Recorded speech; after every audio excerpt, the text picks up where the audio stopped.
gave it to everyone. Why is it not audible? Can you see it? It must be the problem. It must be a problem with her because I think everyone is able to listen. Is there anyone who is not able to listen now?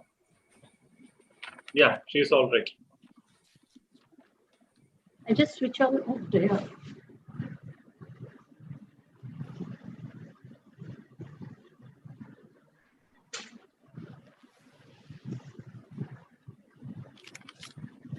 Sorry, I just realized that my computer had been switched off. Okay, now it's on. Don't need Shall we it begin, to ma'am? off. Yes, I'm fine. Thank you. Yeah.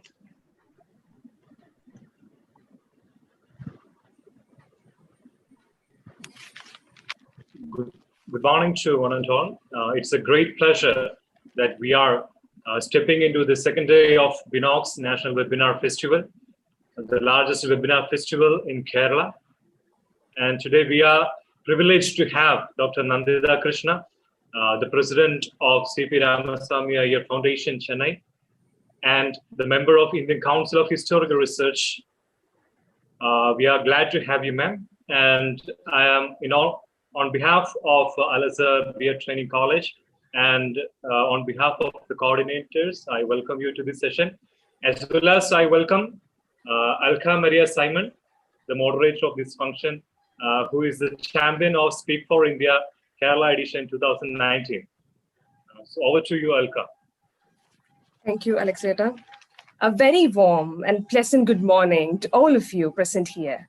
The former president of India, Dr. Pranab Mukherjee, is said to have exclaimed, "Neither the brown shirts of Hitler, nor the black shorts of Mussolini, nor even the red shirts of Stalin are going to determine the course of civilization. Perhaps it may be influenced by a person who has no shirt. He is Mahatma Gandhi." Today, we are extremely honored and blessed to have amidst us a mighty star historian who is none other than Dr. Nanditha Krishna. It's my proud privilege to introduce Dr. Nanditha Krishna to you all. Dr. Nanditha Krishna is one among the greatest living teachers, a historian, environmentalist, and a research guide from Chennai. Her extensive contribution to cultural studies and history has carved for her a niche of her own. She is the president of C.P. Ramaswamy Iyer Foundation and a member of the Indian Council of Historical Research. She's been awarded with a series of honorary doctorate and other accolades like the Nari Shakti Puraskar from the President of India, the Ambassador for Peace Award from UPF, Outstanding Woman of Asia, and so on. Professor and research guide for the PhD program of the University of Madras, and she took a PhD from the Department of Ancient Indian Culture way back in 1975 from the University of Bombay in iconography of Vishnu Narayana. She is a Harris Scholar as well. She is into the editorial board of Indian Historical Review and ICHR, New Delhi. She's a fellow of the Institute of Social Science Research. And I think it would take a day or two to explain the kind of contribution, the kind of love that she gives to her field. And she is such a precious person as far as history and ancient Indian culture is concerned. It's my privilege to welcome Dr. Nanditha Krishna amidst us. Thank you so much for being with us, ma'am. It's over to you. Thank you so much, Alka. It's a pleasure meeting all of you, Alex, Babu, and all the other people who are listening to me today. It's a very interesting topic, the epoch of post-truth, distortion and misinterpretation of Indian history. I think this is very important because nothing in India has been destroyed as much as our history. It has become a kind of a toy between the left and the right, between different political groups. But history is, after all, something that happened to us. It has nothing to do with, it should have nothing to do with politics. And so on that basis, let us look at our history. Now let's start with the dating of history itself. The oldest work that we have, the oldest known literature that we have is the Rig Veda, which was given a date of 1200 BC by Max Muller. Now, why did he do it? He did this because the Reverend James Ussher, Archbishop of Ireland, said that the world was created at 9 a.m. on 23rd October 4004 BCE. And so Max Muller worked from that date and hit upon 1200 at random. We now know that the earth came into existence millions of years ago. And this is at a time when they had the creationist theory that that date was fixed. It is not possible to date the Vedas, because especially the Rig Veda, it could have been written 5,000 years ago, 10, 15, we don't know, because it's just literature. It's a literary work, but it does mention cities, it mentions forts, and it mentions individuals. They only talk about, our history books tell us about the gods, but what about the people, the heroes who are mentioned? Have you ever heard the name of Sudas? No. Okay, let's go from there.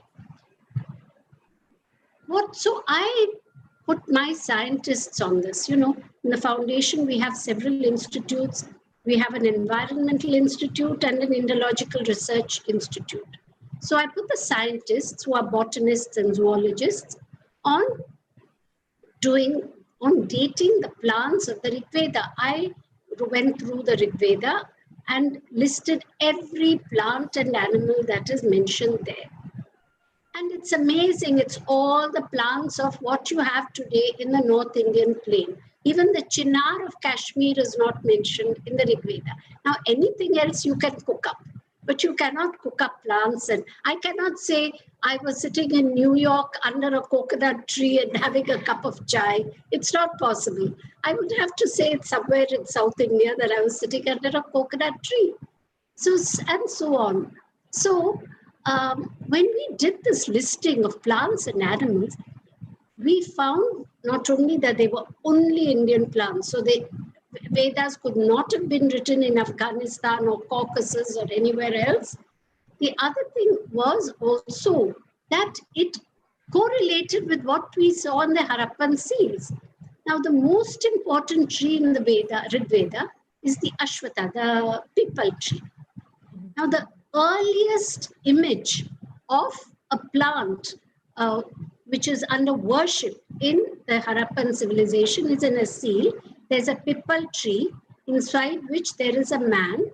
Now, I presume he's a god because next to the tree, there is a man on his knees bowing before him with a ram at the back, which is probably going to be sacrificed or whatever. So it is the same pipal tree. So when we correlated the animals and the plants of the Harappan civilization and the Rig Veda, I found that they were all identical. So what do we see? Here we have the Vedas, which have all the literature, no archaeological remains at all. Is that possible? I mean, even you and I will leave something behind our time for the next, maybe a couple of broken pots or something, but there will always be something after us. And there we have an entire civilization, the Harappan civilization, with no literature, nothing, seals about which it is a lot of guesswork. Now we call the Harappan civilization Dravidian because there is Shiva, but Shiva appears in the Rig Veda. He's called Rudra Shiva, and he's the Lord of the Himalayas. So I cannot affirm that the two were at the same time or the same, but it looks very, very probable, primarily because of the plants and the animals that I saw over there. Now, the river Saraswati was always taught to us as a myth. Now, I'm going on the basis of our school textbooks. You and I have studied the same, though I'm 2 generations ahead of you. You all are probably even younger than my sons, but I find that the textbooks are still the same because I see the school textbooks today. And they still talk about the Aryan invasion. What Aryan invasion? I have read the Rig Veda from cover to cover. There is no talk about any invasion about any place outside the 5 Pancha Apa, Punjab. You're talking about Punjab going up to the Ganga. The Ganges is mentioned in the Rig Veda. So this is the region which they're talking about. Now the river Saraswati is a mythical river, is what we were told. But in the Rig Veda, it was described as the mightiest of the river, and that the people lived around the river. It was located so correctly in the Veda between the Yamuna and the Sutlej, so correctly that the geologists were able to trace it. The whole 1,500 kilometer long bed of the Saraswati was rediscovered in the 19th century as the Ghaggar Hakra. And now we find that 80% of the Harappan sites are along this dried up river. It's very, and what the Mahabharata says much later, we'll come to that, is that Balarama during the war, he didn't want to get involved in the Kurukshetra war. So he and his wife go on a tour to see how the Saraswati goes into the ground and disappears. And even today, there is a point where the river Saraswati in Haryana, it's become a small trickle. It goes into the ground and it disappears. The Veda says it. So how can we not give credence to what we are seeing in all these words? Do you know that the Rig Veda is the only divine work, religious work, which was revealed to women sages? There are over 30 Rishikas. Like you have Rishis to whom the Vedas were revealed, you have 30 Rishikas to whom it was revealed and who composed this beautiful poetry. So this was a period when women were equal. They could choose their own husbands. They could address religious ceremonies. Are you taught this in any of your textbooks? I was not. I had to read the Rig Veda in the original. And this is what I request of all of you. Please don't even go to translations. They are so cooked up. Try and read it in the original, or if you must read a translation, get a very authentic translation. Now, to come up to the heroes, we are told that the Rig Veda is about gods, rituals, sacrifice, so on. And that the Aryans invaded India, enslaved the local people, and called them dasas, and banished them to the south. Will you all agree that this is what you studied? I call this rubbish. No history book has told us that India's first war hero, and I'm going to write about it in my next column, was Sudasa. He was on the eastern side of the Parushni, which is the river Sutlej, in Punjab, Ravi actually. And the tribes, who are these tribes? The Persians, the Parshus are Persians, the Bolans from Baluchistan, Anus from West Pakistan, Alinas of Nuristan, Pruthus or Parthians, Pakhtas or Pakhtuns, and the Shimrus or Sarmatians, and the Sivas or Khivas of Uzbekistan. 10 tribes got together and attacked him. And this one man, who is the Arya, who was supported by Indra, Varuna, and Mitra, not only defeated the famous 10 tribes, but drove them out of India. So it's a very important event mentioned in the Rig Veda called the Battle of the 10 Kings. Now, why do I mention that? Firstly, nobody tells us about these great heroes of India. And secondly, these enemies came from the northwest. So the Aryans could not have come from the northwest. Sudasa came from the east and took on all these guys and sent them back to the west. So how could Sudasa also have come from the west? He could not. He came from the east very clearly. Now, the other thing is we were told that they were enslaved, made into dasas and all. The word dasa, the Iranian counterpart is daha, which means enemy. But Sudasa could not, he's a dasa, he's an Arya. So how could he be anything but a part of the Aryans? Now, Aryan and Dravidian is not a racial term. We have been brought up that Aryans are tall, fair, North Indians, Dravidians are short, dark. So that's all rubbish. because the word Dravida is first mentioned in the Mahabharata and much later in the Saundarya Lahari, where Adi Shankara calls himself a Dravida Shushu. But this whole Aryan Dravidian divide was a myth created by the British in their divide and rule policy.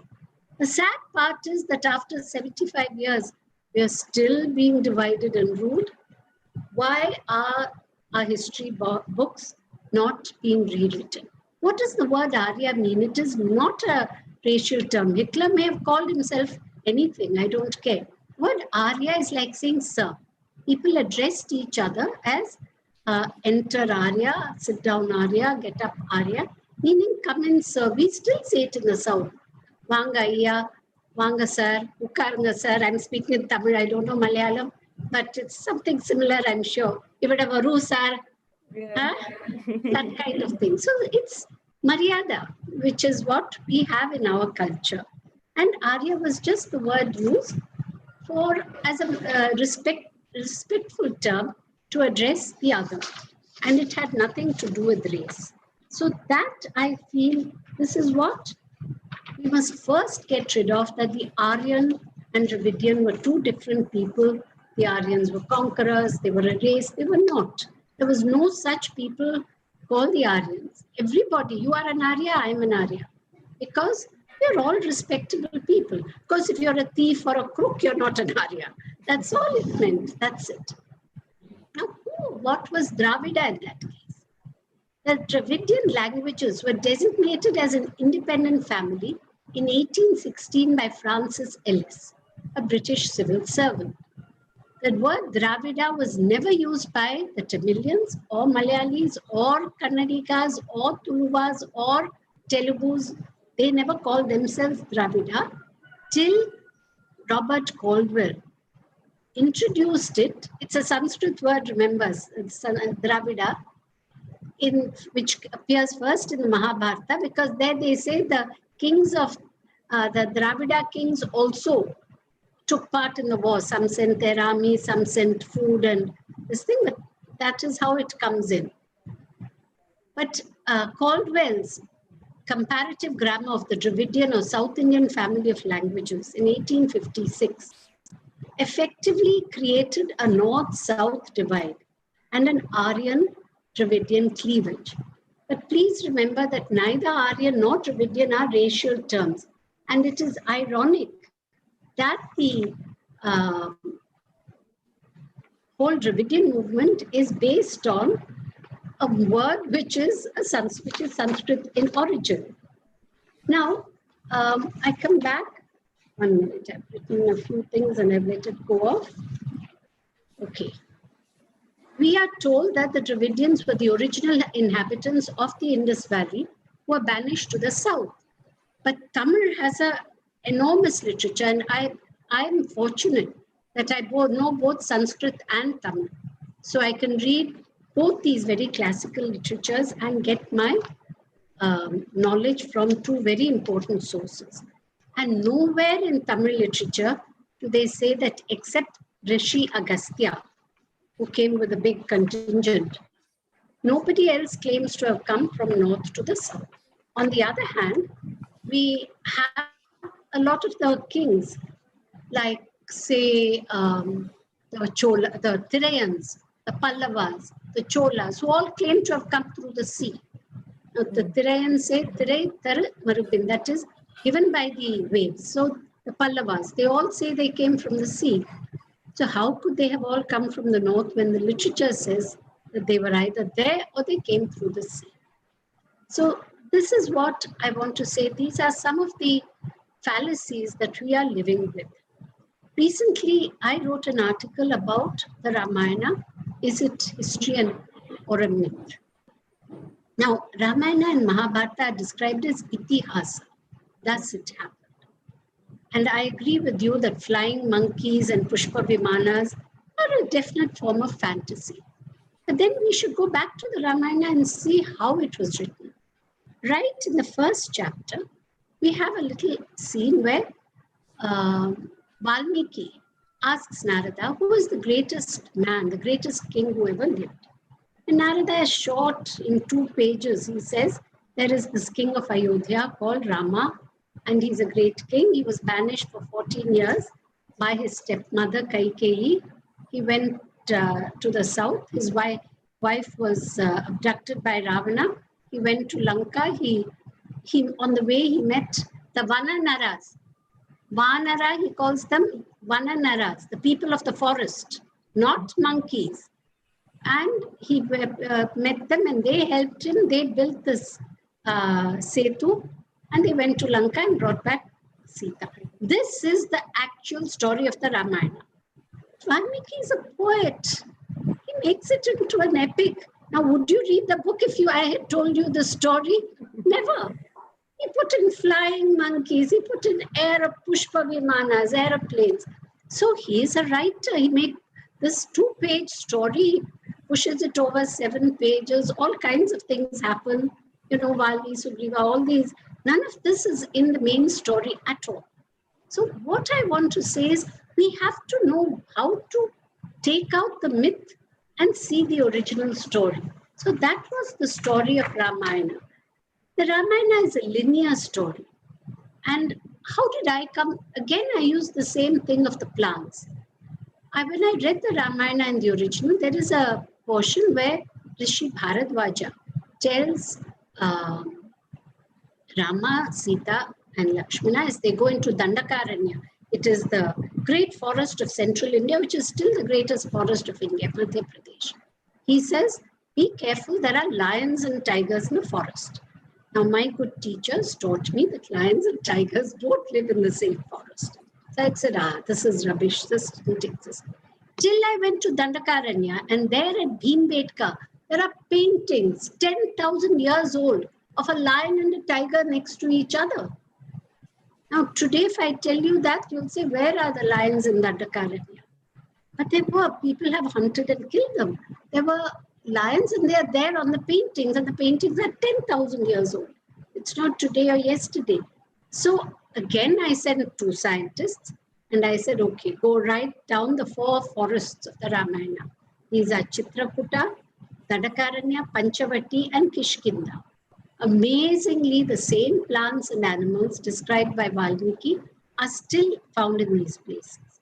And in fact, everything is exactly as Valmiki said. For example, Panchavati, he talks about the place of 5 banyan trees. Even today, there are 5 banyan trees which are regarded as sacred by the local people. Then, what about the tribes that Rama met? They must have some memories. The Nishadas are a very famous, ST group in Uttar Pradesh. Even today, they say that Rama and their ancestor, Guha, were great friends. Similarly, Shabari of Orissa. So she was not in Shabari Mala. She was in that Orissa, Andhra, Jharkhand area. And Shabari is another tribe. They are even mentioned by Megasthenes in his Indica. They are called Shabara or Saura tribes. And there they still say Rama came and our ancestor Shabari fed him with fruits. And they don't know anything of that. He went to Lanka and won Sita. He doesn't know. All they know is that this great King Rama came among them. So those are memories that are not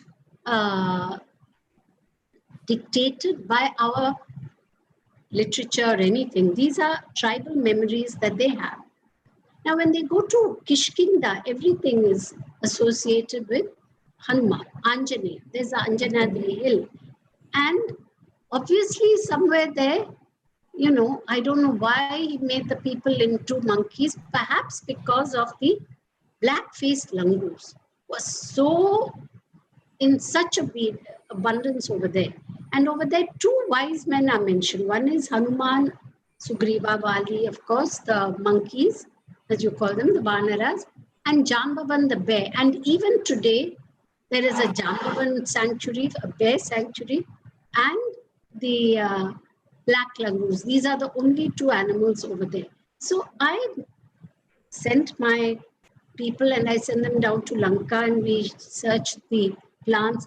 changed is exactly the plants and the animals have not changed. Now that is something you cannot invent. So what I'm trying to say is do it scientifically, don't do it emotionally. Don't do it because I believe I'm a leftist, so I must go by the leftist historian. Or I'm a rightist, I must go by the right historian. No, you question and you find the answers. That's what I did.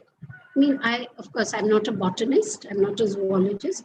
So I used a botanist and a zoologist and I asked them. And they listed and we compared it with what the Ramayana said, Mahabharata said, Vedas said, everything. And then I came to the conclusion when after seeing the tribal traditions, the plants, the animals, that did Rama exist? Yes. I'm absolutely sure he existed. Rama's life is a fact. His divinity is a matter of faith. If you believe he is a god or not, that is a matter of faith. But to doubt the existence of Rama just because there is no archaeological evidence is to doubt all literature. For example, there is no evidence, archaeological evidence of either Jesus Christ or Prophet Muhammad. But we go by the literature and we accept that the two people did live at a certain time and place and age. In the case of Krishna, of course, archaeological excavations in UP and Dwaraka have established the Kurukshetra war and the settlements that were mentioned in the epic. Interestingly, when Dr. S.R. Rao, a great archaeologist, decided to do underwater archaeology in search of Dwarka, which had gone under the ocean, he went to the Gulf of Kambat and he followed the Mahabharata, what it said, where it went, what to look for, and he found exactly what the epic mentioned. So we also know that Krishna Devaki Putra was the author of the Chandogya Upanishad, the Bhagavad Gita. What I say is how many students know about the underwater excavations at Dwarka or even Poompuhar. Poompuhar, do you know, was called a myth till again underwater excavations discovered that a whole city is to be found under the water. How many are aware that Dr. B.P. Lal went to every site mentioned in the Mahabharata? Not only did he find settlements, but he found that they were all at the same level. Dr. K.K. Muhammad, who lives in, I think, Kottayam, he is the great archaeologist who went with Dr. Lal. And they found that all the sites were identical between about 900 and 1200 BC. They're what you call the painted graveware sites. And they thus all belong to the same period. I mean, you would have found something under the ground everywhere, but that all the Mahabharata sites belong to the same period archaeologically was a revelation. So how did Indian history become myth? I think this is something that's very interesting. Early officers of the East India Company, including Warren Hastings, were deeply influenced by Indian culture. When Hastings captured India for the company, he was also captured by what he learned of the company.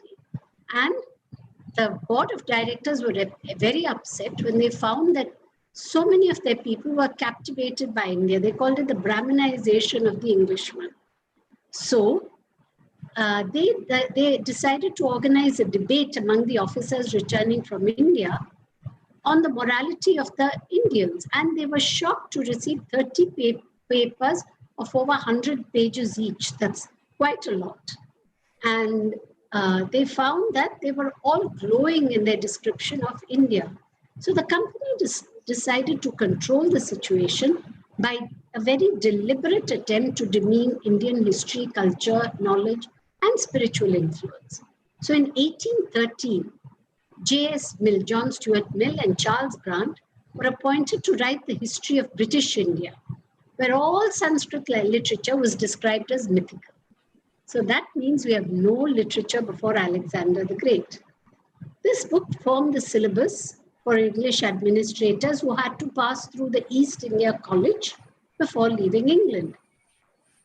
Unfortunately, this was also used as the educational syllabus for history in Indian schools and colleges, very deliberately by Macaulay, thereby teaching Indians to despise their history as mythology. The tragedy is that Indian scholars continue to perpetuate British Indian history. No effort has been made to rewrite our textbooks and tell the truth. The problem is that it has suited the politics of a whole generation of historians to undermine India's culture. Now, the early scholars of the Sanskrit language were, of course, foreigners, but the purpose, because why would an Indian translate? I'm talking to a lot of people from Kerala. Why would you translate a Malayalam book into Tamil? You can read it in Malayalam, you leave it at that. I have never thought of translating anything from Tamil. The purpose of all the early translations. No? Yeah, I'm very sorry, ma'am. Please continue. The purpose of all the early translations was for conversion. It was to convert Hindus to Christianity and not to enhance scholarship. Now, how did it happen? A position called the Bowdoin Professor of Sanskrit was created at the University of Oxford in 1832 with money bequeathed to the university by Lieutenant Colonel Joseph Bowdoin, a retired soldier in the service of the East India Company. Now, I'm going to read actually the extract from his will, which is dated 15th August, 1811. He says, I do hereby give and bequeath all and singular my said residuary estate and effects with the accumulations thereof, if any, and the stocks, funds, securities, whereon the same shall have been laid out and invested, unto the University of Oxford, to be by that body appropriated in and towards the erection and endowment of a professorship in the Sanskrit. He didn't even know how to write Sanskrit. He said Sanskrit language, or in any or either of the colleges, being of opinion that a more general and critical knowledge of that language will be a means of enabling my countrymen to proceed in the conversion of the natives of India to the Christian religion by disseminating a knowledge of the sacred scriptures among them more effectively. Now, the first two Bowdoin professors were H.H. Wilson, who was actually a surgeon by training and went on to learn Sanskrit and translate everything from the Rig Veda onwards, and Sir Monier Williams, an Oxford educator, but he was a Sanskrit scholar. There was a big, his opponent was Max Muller, but Max Muller had the disadvantage of being a German. Each rival claimed to be best at fulfilling Bowdoin's intentions and presented different views about the nature and purpose of Sanskrit scholarships. They were voted by the postgraduates of the university, and it was much, much later that reforms in Oxford removed all mention of Bowdoin's original purpose. So the whole purpose of the translation from Sanskrit was for conversion, which is okay. But the problem is that in doing it, they distorted our history. That is what I object to, because in trying to prove himself better, you don't run down another person. And what else did the British teach us, which we still learn? That civilization came to India with Alexander. But long before Alexander, Baudhayana in 800 BC arrived at several mathematical concepts, such as the value of pi and the theorem, which is now named after Pythagoras. How many of our Indians know that Pythagoras himself came to India, learned mathematics, became a strict vegetarian, and he went back, and all the maths that he learned in India, he introduced as his work. Now, this is not said by me or by Indians. This is said by his contemporaries in Greece. So, is this taught to us? Does anybody know? No. Sushruta was a great plastic surgeon and ophthalmic surgeon. When the British came to India and saw the practice of plastic surgery, they took away the manuscripts to England. They learned what was being done, and then they cut off the fingers of all the plastic surgeons. Do you know that? I mean, this is not something that I'm just repeating. It is gazetted that they did that, and they're very proud of what they did. They did that to take away the ability to do plastic surgery. Arya discovered that the earth is round. He discovered the value of pi, the Arabic numerals, and even the zero. Everything was taken from India by the Greeks and the Arabs and passed off as their own. Canada knew gravity before Newton did. And Varahamihira knew the effect of planets the planets had on earthquakes and tides. Bhaskaracharya knew that it takes 365 days and a few minutes for the earth to travel around the sun. Yet ask an Indian child who discovered gravity, and the answer will be Sir Isaac Newton. I'm sure all of you will say that. So this is what we know. C.V. Raman and Ramanujam are names which are learned up for quiz shows, which are not in our history textbooks. Who knows that J.C. Bose invented a machine to measure the motion of plants, the radio waves, microwaves, electronic waves that are used in computers today? But we only know Pierre and Marie Curie or Charles Babbage as a pioneer of computing.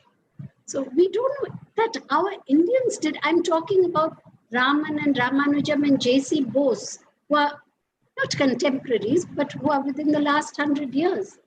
So our history books still tell us about the great discoveries of the West without mentioning what our Indians did. And I think here especially, we have done magnificent work in India. The amount of science, mathematics is something unbelievable.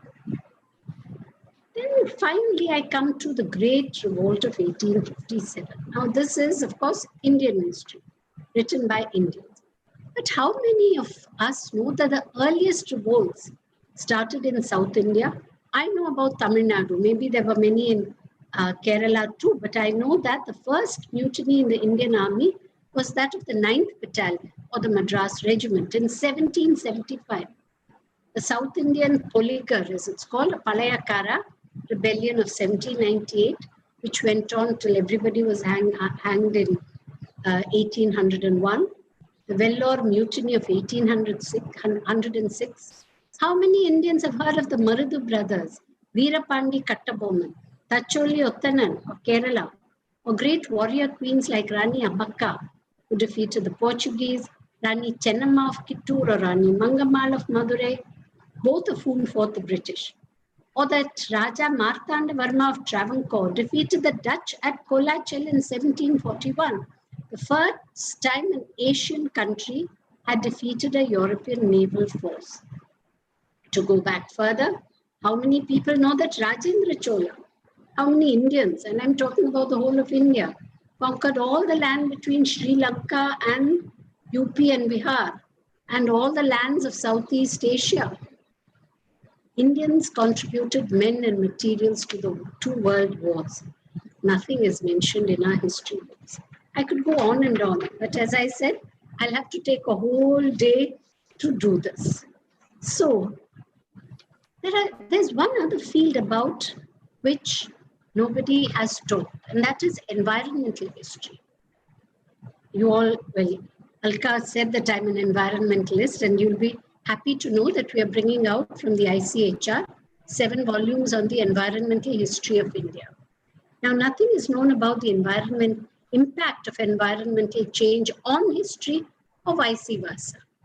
But we know that the Northwest was a very unstable area. Why was the Northwest constantly conquered, but nobody came from the Northeast? Have we ever wondered? That is because the Indian plate, we all know about Gondwana land and so on. As you know, it's pressing into the Eurasian plate. So it's constantly causing earthquakes. All the time you read the newspaper, at least once a month you hear of an earthquake in Pakistan, earthquake in Kashmir, even Delhi. Every time I go there, the earth shakes. It's quite dumb now. We're coming from solid South India where nothing shakes. Any case, so they've had these constant earthquakes, and also the land has been so deforested. Look at the Indus Valley Seas. You have tigers, rhinos, all the animals, they're gone. Now, all these are animals who live in very swampy, wet lands. But today it's dry. Afghanistan is a desert. Western Pakistan, Northwest Frontier Province, they're all deserts. So desert people were nomadic. They could come all the way to Delhi. We read in our history book that Babur practically walked into Delhi. Nobody stopped him. Why? Because there had been an earthquake just before Babur came to India. Now that is something when, if there's an earthquake, will you go and fight an invader, or will you try and retrieve your home and rebuild your life literally? So that is what we do not know. Again, what was of history on the environment? Till about the 7th, 8th century, thanks to Kautilya, forest management was very strong. But then what happened? Hunting became free for all. Earlier, Indian kings, all our kings hunted, but they hunted in specific areas. But then afterwards, the Mughals had these huge hunting parties, Akbar, all of them, and Babur very proudly proclaims that he killed 20,000 rhinos in the Punjab. 20,000 rhinos. I don't remember the figures of the number of lions and tigers that he killed, but they themselves say how many they killed. Then, of course, the British came. And are you aware that they offered 25 rupees? In those days, 25 rupees was a big amount. It's like, say, 2,500 today. So or maybe, I don't know the exact equivalent, but it's a lot of money. They offered 25 rupees for every predator's head that was brought to them. For a poor villager, that was a wonderful amount, 25 rupees. So that is how the cheetah was wiped out. The lion was wiped out, except in Gir. It was protected thanks to the Nawab of Junagadh. Otherwise, that too would have gone. The tiger, only the forest areas, it remains. All the other, the tiger once populated the whole country. Now, for the same reason, why were the Chinese and the Burmese not able to come to India? Because of the thick jungles. They couldn't come through west. Everything had gone in the northwest, so they could walk in. In the northeast, the thick forests and jungles prevented people from coming. So we must, and then you have also other environmental happenings like the drying up of the Saraswati. 80% of the sites are along the Saraswati. So they naturally died a natural death. So we have to see what has been the impact of the environment and environmental change on Indian history. And in the Mahabharata, you have the story of the Khandava dance, the way the forest was burnt down to create Indraprastha, which is modern Delhi. The entire wildlife of the area was burnt down. All the people were removed, had to run away and so on. I'm saying this because this is human interference in nature. It's not only earthquakes and things which we cannot help, but we also have interfered in nature. Do you know that Chennai, once upon a time, Chennai where I live, its ancient name, does anyone have an idea? It was Puliyur. That is Tiger Town. Do you know that? There were so many tigers and leopards in what is today Chennai. The oldest part of Chennai is Mylapore. Mylapore means city of the peacocks. There isn't even half a peacock over there. So this is how we have destroyed our environment. And with it, everything changes. So what can we do? Firstly, I would ask all of you, please write the true history of India. When you are all at college level and beyond, some of you will do your PhD, some of you may become historians or whatever. But please make an effort to find out what is the correct history of India. Do not get influenced by this. Don't even get influenced by me. What I said, go and check. Did this really happen? Go and check. I'm telling you, I have checked everything. I've checked every tree and animal. So you do the same thing. Go and find out, do it scientifically. Find out for yourself. Next, pressurize your teachers, your governments and politicians to bring out undistorted textbooks. Now, we have not been successful there in spite of writing and talking. Nobody's doing it. So what we do in the C.P. Ramaswamy Iyer Foundation, We run several schools. So in the 4th and 5th standard, we have written our own textbooks. The 4th standard, it's the history of Madras, Chennai, and its environment. So what was it in the past? How does it, because we must know, do you know, any of you know the history of Idukki? I'll take an exam today. I'm sure you'll all fail. Any case. So you must know your local history. Then we have a second, for the 5th, we have a book called Great Indians, where all our great mathematicians, scientists, even our great heroes.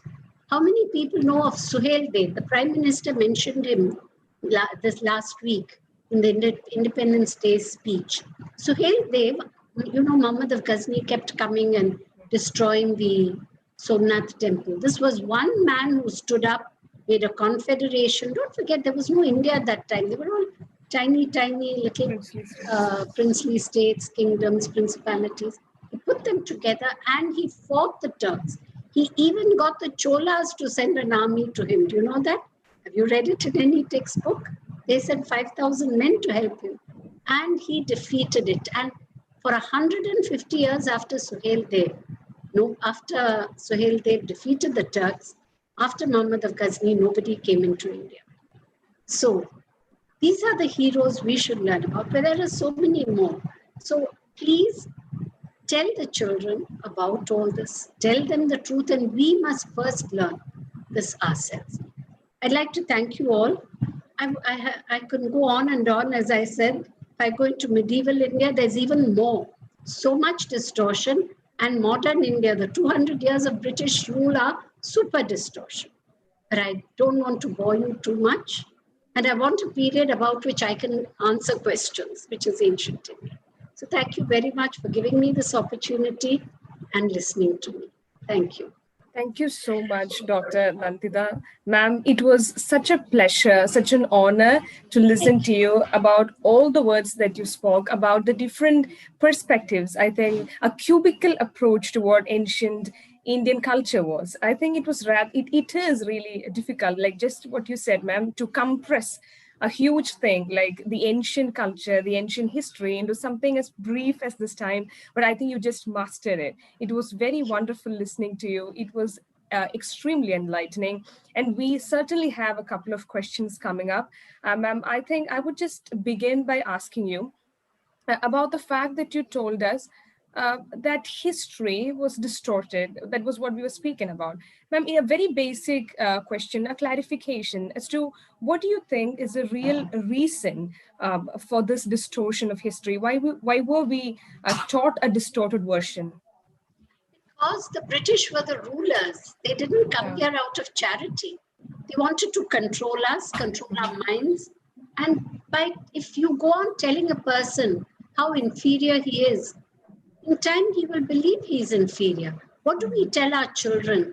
Wow, you're brilliant. You can do it. You know, why do we say it? Our children are not so brilliant. But we tell them that so that we give them the boost and they do well.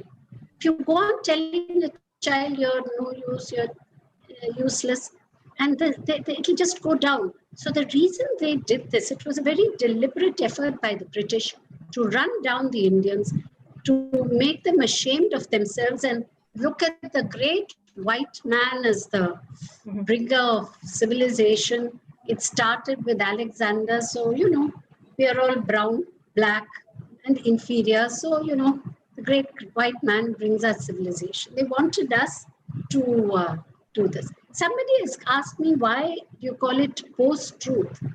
Frankly, I would not call it post-truth because there was never any truth. Post-truth ended long ago. With the coming of the British, that is post-truth. So that is something I would like to say. Ma'am, thank you so much for the answer. Ma'am, in addition to that, ma'am, generally people have this understanding that epics, just like the ones that you've discussed right now, Mahabharata, Ramayana, I don't know why, but people have an understanding that these are religious texts. But I just want you to enlighten us about the fact that these are not just mere religious texts, but the epics and the emotion of the country that is India. So I would kindly want you to relate to that factor, that the epics are generally of the Indian emotion in general, and maybe not very specifically religious?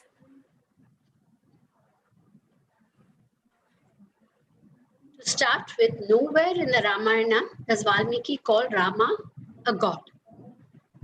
It's only after the Ramayana, primarily I would say Kamban in Tamil literature, but he comes in the 10th century. So between the Ramayana and the Kamban, later writers made him into a god.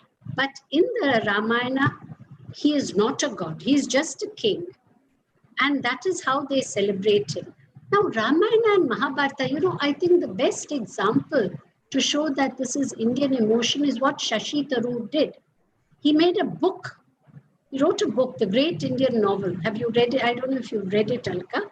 But he used the Mahabharata story, Kurus and Kauravas and Pandavas. He did it within the Congress. This is, of course, he's talking about the Congress of Indira Gandhi. It was written in the late 60s or 70s, early 70s. So he made that out into one family. And what he showed is that we have not changed. It is basically the emotion of every Indian.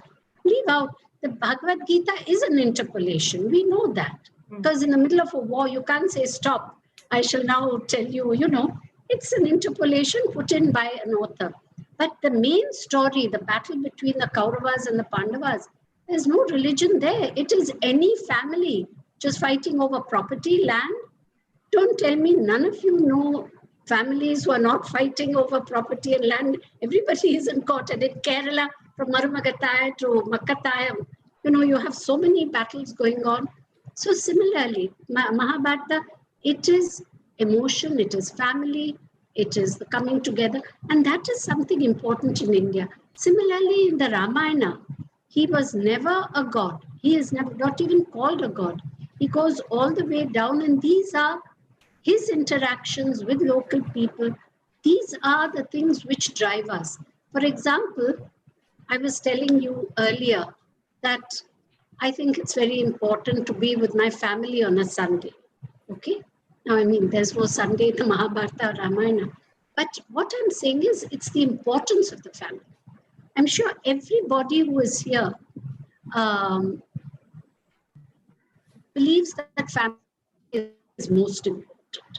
Similarly, Rama, he listens to his father. He does what the father says.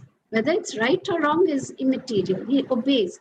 In Mahabharata, both sides, they are very close family units. So these are all family loyalties to the families, loyalty not only to the family. These are all Indian emotions, and I think they are not just Indian, they are universal. So I think, these cut across cultures. That is why they are so popular all over the world, not just here. That's right. Thank you for the answer, ma'am. Now, I think I would switch on to some of the very important questions we have had in the chat box. I would still urge my listeners to kindly post your questions. Now, I think I'll go to the first one that we see here, which is a very basic thing, which is very, very useful to us. I think it's Suman who's asked us, ma'am, please suggest a reference text to understand a correct version of ancient period. Of ancient India, well, I would... I'll send it to you. Can you send it to them? Shrikant Talageri. I don't know the name of his book, but I will send you the name separately. Okay? Okay. So I think Suman is going to get a very good book right now, shortly. So yeah, that's interesting. Thank you for that, ma'am. Now, I think Fatimat Asna has asked, ma'am, could you please tell why the government has not become successful in changing the school textbooks, even when they're completely aware of the fact that they're changing, when they're teaching wrong things to the class? Well, this is the tragedy of India, left and right, this religion versus that religion. We have to transcend all this. When we talk now, when I said that they did this to convert people from Hinduism to Christianity, it is not a criticism. It is a fact. We have to learn to accept what is a fact and just go from there. But in India, immediately, if they try to write this, the leftists will call it rightist history. The rightists do it, they'll say leftist history. What is this? How can history be left or right or center? History is history. Itihasa. Thus it happened. That is history. So I don't know why the governments are not doing it. They all have their own agenda, their political agenda. You can't touch science because it's too factual. So history, they play around with it. Yeah. So we hope the government. Literature, English and all, they see the textbooks that are chosen for your language classes. You will find that it reflects the politics of your state. That's true, ma'am. So I think they move out of their very narrow political agenda in general and think about, the good of the country. Yeah, moving on, ma'am, we have Revati Sharma asking, I had thought like all these characters in Ramayana, Ravana depicts our character, like mean behavior. So these are all written by people themselves. So I think Revati wants a kind of clarification regarding the direct character. I mean, I think you've already mentioned it, ma'am, but I think she wants to let us know whether it's been more poetical or is it a direct representation of the characters themselves? Like, are the characters really people themselves, or is it the writer's own extrapolation in certain areas? See, I told you right at the beginning that Narada narrates the story of Rama, who is the king of Ayodhya, when Narada and Valmiki are talking. At that time, it finishes in 2 or 4 pages. It's a very short story. He only says Rama is the greatest king. And, there's peace, prosperity, something we all want in his kingdom, which you don't find everywhere. Valmiki is a poet. He embellishes it. So he makes them, but Narada also mentions the greatness of Rama, the greatness of Sita, the greatness of Lakshmana, Bharata, refusing to take the crown, the throne from his brother, Hanuman, who goes to help him. He mentions them all as great human beings.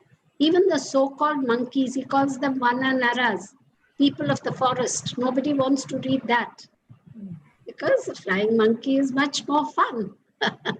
Okay, but they are all forest people. Yeah, sure. They are all wonderful people who Valmiki enhances as he writes about.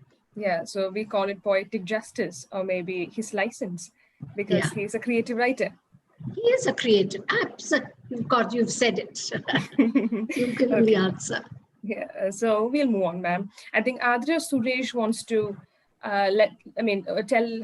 wants you to tell her what would be the colonial influence in the history of caste system, especially in India. So, yeah. Okay. Now, the fact is that early Indian writers have only spoken about class factors, but actually class was not a factor. The thing is, if you see early Indian history, you'll find that even till the 7th century, caste was fluid. The 7th century, in the period of Harsha, you have people who are changing caste. What happened was during the Muslim invasions, there was no nation. Today, if we fight Pakistan or China, we are Indians. I don't care what your religion is, you don't care what my religion is. We stand together side by side as Indians. But that time, there was no nation. I mean, what was the nation? It was a nation state. It was one town. The great Magadha Empire had gone. All the big empires had gone. They were all kuti, tiny little city states. So how could the people who are being attacked by the Afghans and the Turks and then the Mongols, all of them, how could they negotiate and say, okay, don't do this? So they got into very strict caste groups. And you will find that they are all very professionally organized, like all the merchants got together in those Banya groups. Then all the sculptors and all got together into their group. The cultivators, the farmers, they got into their... So that is how the caste system was perpetuated, was really... because even Megasthenes mentions only 7 castes. And he says they all intermingle with each other. I mean, he really writes the first history of India. If you want to know, you should see the eyes of India through the eyes of a foreigner, Megasthenes, in the 4th century, 3rd century. But then these caste groups around the 8th, 10th century, they became very strong. And they were the ones who negotiated with the conquerors. They said, okay, we will pay you so much, you leave my caste alone. Somebody else negotiates, you pay so much, we pay so much, you leave my. So that is how this went on. So that is why caste rigidity came more in response to all these various people. That is why I mentioned Suhail Dev. Suhail Dev was what you would call a subaltern in today's terms, but he brought all the castes together. He brought Hindus and Muslims together to fight against the Turks. He said, we are all sons of Bharat. We must fight. He brought women into his army. He is a great hero. So Suhail Dev in the 10th century. Yeah, So that's how the caste system became rigid. Till then, it was fluid. As you changed your job, you changed your caste. Yeah, yes, ma'am. So, ma'am, we have this question from Kevin Joseph, who was a little curious about your mentioning about Idiki. So he wants you to Idiki. About the history of Idiki. Yes. So he wants you to tell us more about some interesting history about Idiki, which we are not really aware of. Sorry, I'm sorry. I don't know. The reason I said it is because I think everyone should know his local history. Now, what's your name? What's the name? Kevin Joseph. Kevin Joseph, here's a topic for you. Please write the history of Idiki. I'll give you that task to do. I can do the history of Madras. I've done the history even of my little village, which is beyond Kanchipuram, outside Kanchipuram. If I lived in Idukki, I would do the history of Idukki. Thank you, ma'am. So I hope Kevin gets the assignment done this time. I mean, Idukki is a very beautiful place and you'll get the history very fast, I hope. Now we're moving on with Pooja R, who's asked, ma'am, since traditional historical consciousness is being replaced by a historical consciousness which is more visual in our times, what do you make of historical deliberations through period historical films, a recent trend in popular culture? See, what are films? Films are replacing folk art. Earlier, you had Teyyam and Chitraputa, and they were the entertainers. And what did they tell you? They spoke about the Mahabharata, the Ramayana. They spoke about local folklore and local heroes. That has been replaced by films. And always in art, there is exaggeration. Like Valmiki as a writer exaggerates. As an artist, a filmmaker, Thirukuta artist or a Kathakali artist, he has to exaggerate to make it interesting. It is good to have it because everybody cannot be a historian who will go and see the original. But these films and theatre and so on, they are essential because they keep our tradition, our history alive so that people will know what we have got, because everybody is not going to be reading. That is the tragedy. So I think they play a very important role. I think that the Ramayana series, the Mahabharata series were very important because it made people aware of the Ramayana as it was, the Mahabharata, and they realized that these were all emotions that are there in every family and every home. These are not religious. The religion part came at the beginning. There was a little puja and at the end. But in between, they were all people who were trying to live their lives like you and I do. Yeah. So I think, ma'am, with that, I think we've come to the end of our session, end of our questionnaire. But I hope all of us will have many doubts with us. But I think doubts is the one that sparks the work, the research, the hard work you want to put into it. So I think your session was extremely beautiful and enlightening. That has propelled too many thoughts in us. And I'm sure we're all going to work for it. We're all going to work in the background and find more answers to it. Just like what you said, we'll try and write more scientific history. It was such an enlightening talk, madam. I really cannot thank you enough from Al Azhar College, on behalf of the BINOCS as a whole team, from all our listeners, everybody who listened to this beautiful talk. I can't really thank you enough because you're such a chest of huge knowledge, ma'am, with all the hard work you've done, the pain you have put in, your team, the work that you've done, I think the multidisciplinary work, the people you've employed to go out and check on things rather than doing the bookish ideology. I think it was more practical. Thank you for sharing your time. Thank you for your patient clarification to all our doubts.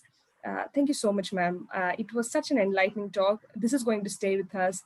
Thanks a lot for being part of us. I thank each and every listener, every person who listened to us, everybody who contributed, and all those who asked questions. Thank you so much for your time and patience. We are really enlightened and we are really blessed to have all of you here. Thank you so much. Thank you, ma'am.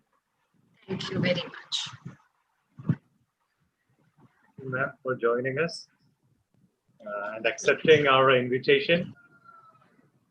And I sincerely thank Alka Maria too for moderating this session and asking the questions to Dr. Nanditha Krishna. We are really grateful to you, ma'am, because as I approached you, you were prompt enough to respond to me. And our participants all are privileged to have you here. Thank you. Thank you so much for your valuable words. And hope you see you soon. Thank you.